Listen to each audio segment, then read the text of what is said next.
Welcome to Constructivism Learning Theory. I'm Brandon Chatfield. This is for Theoretical Foundations of Learning, College of Graduate Health Studies at A.T. Still University. Constructivism learning theory is a psychological perspective on how people construct knowledge. Constructivism suggests that people form knowledge and understanding based on their own perceptions and experiences. Constructivism is increasingly being applied to education, moving away from environmental influences and toward human influences in understanding learning. Modern research into education is more concerned with questions about how knowledge is constructed than how knowledge is acquired.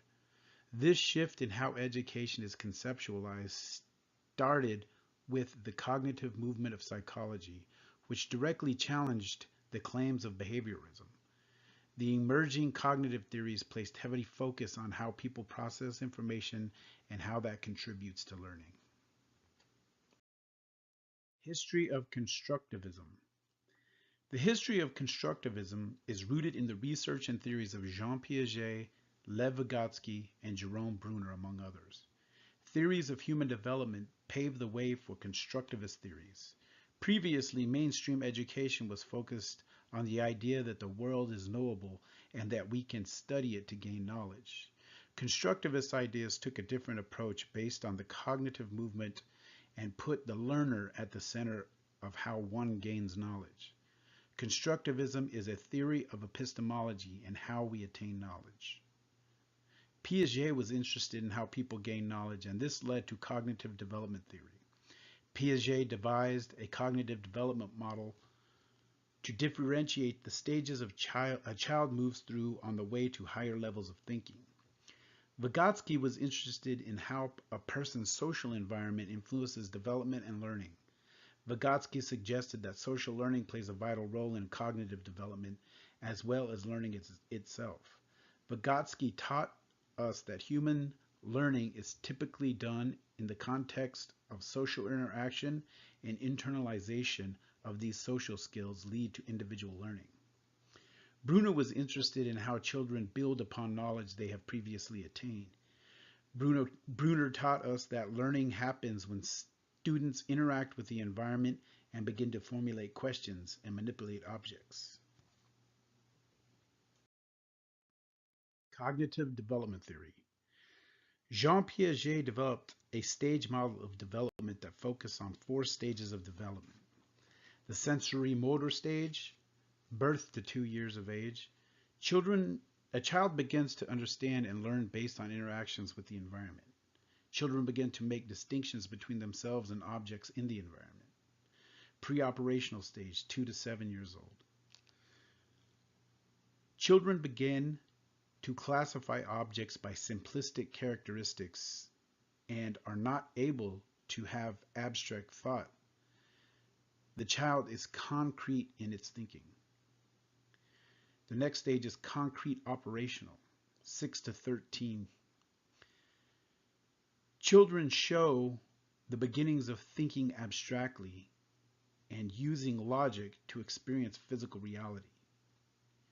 The last stage is formal operational, 13 to adulthood. Abstract thinking is adult-like, and a child can think in terms of hypothetical reasoning. Social cultural theory and the zone of proximal development. Lev Vygotsky theorized that a child would build upon already mastered skills with the guidance through an action called scaffolding. Zone of proximal development, the child will be helped in learning something new based on moving from lower to higher levels of competence with the aid of a teacher. This guide is able to impart knowledge during the zone of proximal development because the learner is building off previous learnings. A child being instructed when not in the zone of proximal development will have difficulty scaffolding information because of the lack of previous knowledge on a given topic. Vygotsky suggested that learning is best understood in the context of social interactions.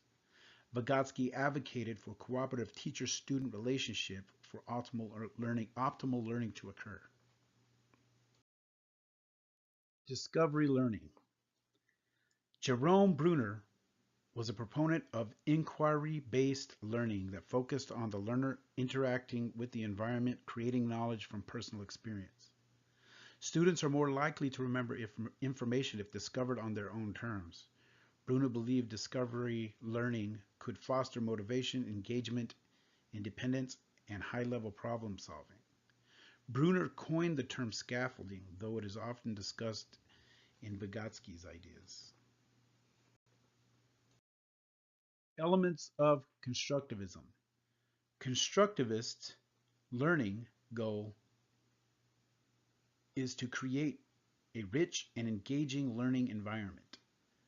Constructivism is a mechanism by which people gain knowledge and understanding. Constructivism states that learners create their own learning. Constructivism focuses on the interaction between people and situations. The constructivist rejects ideas like scientific knowledge exists waiting to be discovered. Constructivists suggest everyone interprets knowledge based on their own perceptions and experiences. Knowledge is not extrinsic, but an active progression by which information is processed internally. The American Psychological Association Learner-Centered Principles. Cognitive and metacognitive factors. Nature of learning process. The learning of complex subject matter is most effective when it is in an intentional process of constructing meaning from information and experience. Goals of the learning process. The successful learner over time, with support and instructional guidance, can create meaningful, coherent representations of knowledge. Construction of knowledge. The successful learner can link new information with existing knowledge in a meaningful way.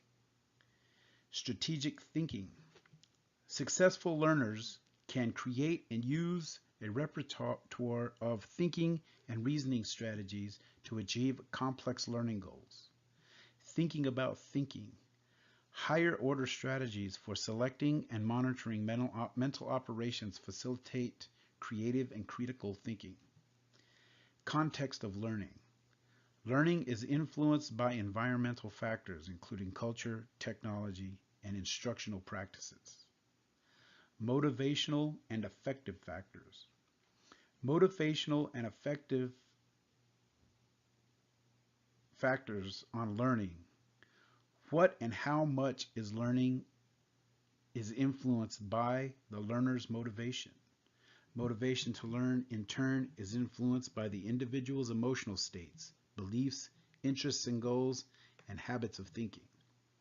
Intrinsic motivation to learn.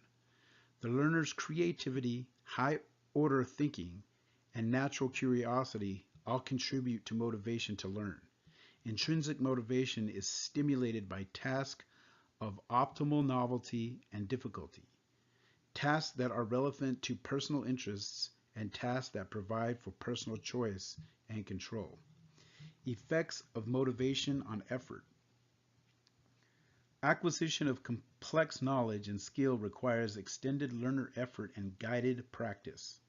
Without learners' motivation to learn, the willingness to exert this effort is unlikely without coercion. Development and social factors.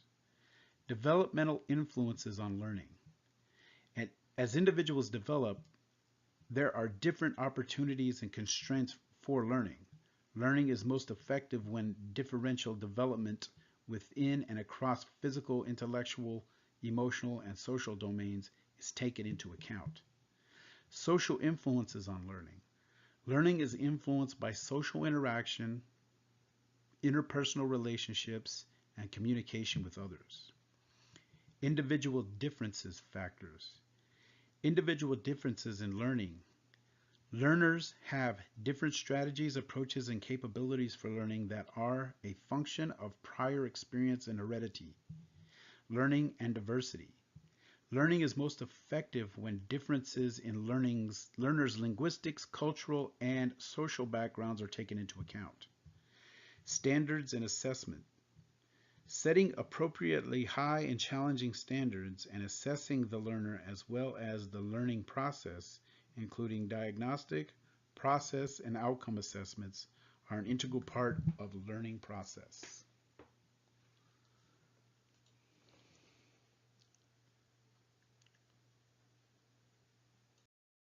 Strengths of constructivism.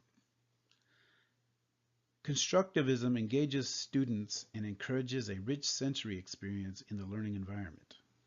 Students are actively involved, which leads to more retention and recall. The role of the teacher as a guide rather than a regurgitator of information. Constructivism is better suited for culturally diverse populations. Constructivism is effective for people in need of special education with developmental delays and/or sensory issues. Limitations of constructivist theory.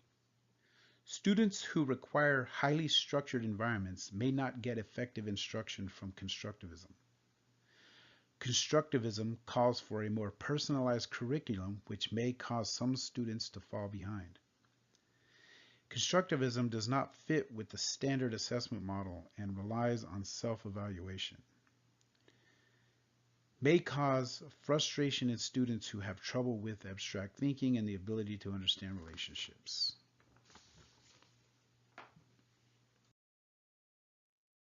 The applicability of constructivism.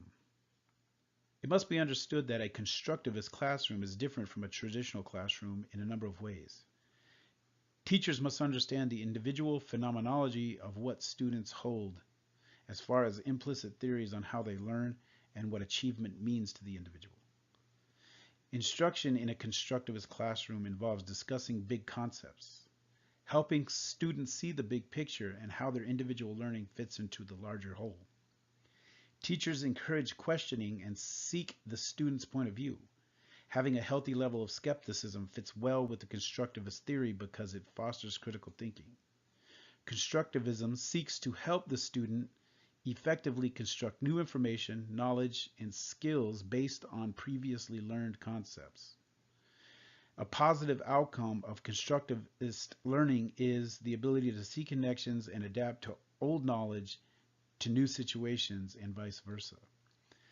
Constructivism seeks to assess learning in the context of teaching. Teachers are constantly observing and assessing students' learning and have the ability to adjust teaching to be more effective. Constructivism seeks to teach the student how to think rather than how to just get right answers. Application of theory. Teaching for discovery. The teacher provides some structure by posing questions to students to discuss, debate, and argue in an attempt to help students discover new knowledge. Teaching for discovery is informed by Socratic questioning and leads students to a conclusion based on what they already know. Inquiry teaching. The teacher poses questions and encourages students to apply reason to gain principles that can be applied to novel situations. Also, Socratic, in its use of inquiry teaching, encouraged students to learn how to think. Peer-assisted learning. Peers are encouraged to engage actively with each other in the learning process. Peer tutoring, reciprocal teaching, and cooperative learning are examples of peer-assisted learning.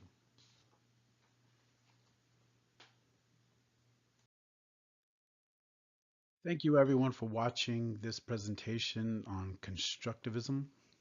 I hope you enjoyed it and I hope you got some education out of it. Thank you.